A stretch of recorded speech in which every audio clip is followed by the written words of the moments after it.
হত্যাকাৰী ধৰিছে ভাল লাগিছে, যেহেতু ভাল লগা এটা কথা নহয়।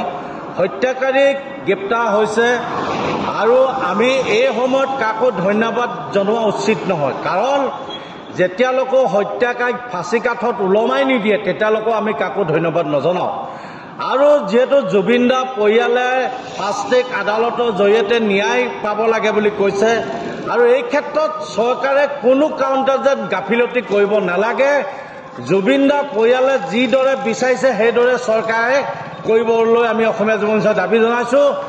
আৰু জুবিন দাই ন্যায় পাবই লাগিব, জুবিন দাৰ জয় জুবিন দা হ'বই লাগিব, কাৰণ এই শ্যামকানু মহন্ত আৰু এটা অনা অসমীয়া সিদ্ধাৰ্থ শৰ্মাৰ দৰে কালপিত কিজনক কোনো কাৰণতে হাৰি যাব নালাগিব।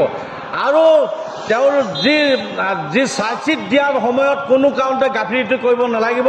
হত্যাকাৰীয়ে কোনো কাৰণতে ইয়াত মানে বচোৱাৰ চেষ্টা নকৰিবৰ বাবে আমি চৰকাৰক দাবী জনাইছোঁ।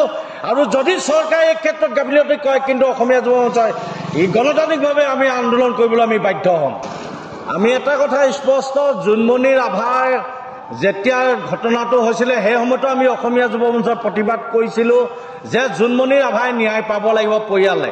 কিন্তু চৰকাৰখনৰ দেখিলোঁ যেনেদৰে ন্যায় পোৱাটোতকৈ তেওঁ দুৰ্ঘটনা সংঘটিত হ'ল বুলি তদন্তকাৰী দলে CID হওক বা CID হওক তেওঁলোকে এইটো ব্যৱস্থা গ্ৰহণ কৰিলে। আৰু লগতে আমাৰ এটা ভয় লাগে, তদন্তত APSC কেলেংকাৰী যি তদন্ত হৈছিলে এই তদন্তত আজি যিসকল দোষী বিষয়া আছিলে সেইসকলে কিন্তু শাস্তি পোৱা আমি দেখা নগ'ল। সেইকাৰণে জুবিন দাৰ ক্ষেত্ৰতো যেন এনেকুৱা এটা হ'ব নালাগে, সেইকাৰণে আমি চৰকাৰক অসমীয়া যুৱ মঞ্চই আমি আহ্বান জনাইছোঁ।